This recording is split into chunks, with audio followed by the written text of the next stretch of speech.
Today we're going to take a look at what a sonic artifact is. So that's basically just a big fancy word for some type of sonic material or some type of sound that ends up in a track as the result of the editing or manipulation of the sounds. So some definitions of sonic artifacts define it as accidental or unwanted, but really a sonic artifact can just be anything that ends up in the track because of some editing process that was done. Sometimes they're unwanted, I'd say most of the time they're going to be unwanted, but there definitely are some that are wanted and are put there intentionally. So we'll take a look. I have a recording here, and this is with basically no processing. Take a listen. Specifically, physics and chemistry shouldn't be that hard to succeed in, at least not to fail in. Now, for those of you who have seen my video on a de-esser, that recording is going to make sense, and you'll understand why I'm saying that. But, so that's basically with no processing. There's no real sonic artifacts that were created because of anything that we did. The only thing that we have on that is just a little bit of EQ and a de-esser, just left over from the other video. But what I did is I took a denoiser, which can be notorious for adding in weird sonic artifacts, and I turned it on and I changed some of the settings to be completely crazy and no one would ever really use it in this way, but it creates some sonic artifacts. So take a listen to the same audio, but now with some processing that adds some sonic artifacts. Here it is. Specifically, physics and chemistry shouldn't be that hard to succeed in, at least not to fail in. Now it's pretty obvious, you can tell there's some weird sounds going on in there, and those are probably sounds that we don't really want in the final thing. So we'll take a listen to that one more time, and it's kind of that watery sound. Specifically, physics and chemistry shouldn't be that hard to succeed in, at least not to fail in. So you can hear those artifacts as a result of the de-esser kind of trying to process it, and this is an older model of a de-esser, or not a de-esser, a denoiser, sorry. Denoiser processing it and creating some of those weird sonic artifacts as it does it. So I did take it and I EQ'd it out so we can kind of hear the sonic artifacts all by themselves. Take a listen.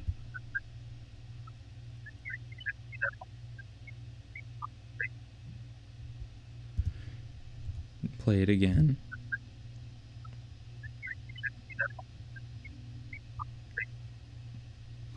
So you can hear it kind of has that little beeping sound, a little R2-D2 sound in there. But those are kind of what the sonic artifacts in this track sounded like. So that would be really an example of an unwanted sonic artifact. If processing and it ended up sounding like that, we would really not want that in a final recording, especially if it was for something like narration or some other type of thing. But then sonic artifacts can also be put in on purpose. So if we take a listen to these two tracks right here, they're just two Apple loops, and they're EQ'd a little bit, but right now they have no real sonic artifacts in them. So just take a listen.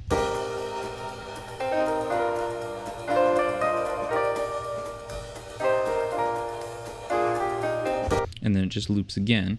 But now what I did is I took the Alchemy player and created a vinyl sound effect, or vinyl sound artifact to kind of give it some extra feel of like an old record. So take a listen. I'm going to go ahead and add in the vinyl sonic artifact.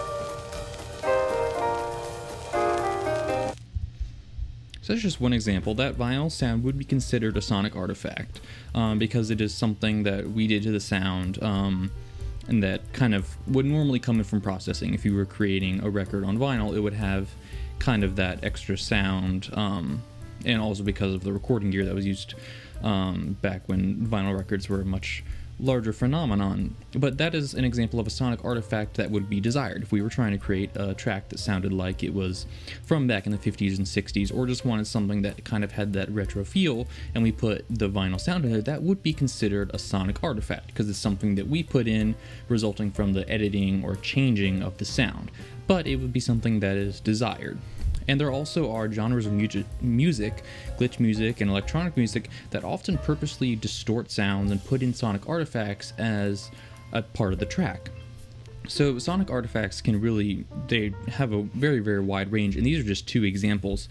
One up here, those unwanted. There are so many more that you can unfortunately run into where it sounds weird, especially with an auto tuner. We'll take a look at that, what kind of weird sounds we can end up with as an auto tuner or pitch correction does its job. But so that's just really an example of what a sonic artifact is, and the main thing to take away is that it is just some sound that ends up in a track as a result of some type of processing that we did or some type of manipulation to the original sound, and it kind of created this new sound. So that's basically what a sonic artifact is, and you can hear them all the time in all different types of tracks.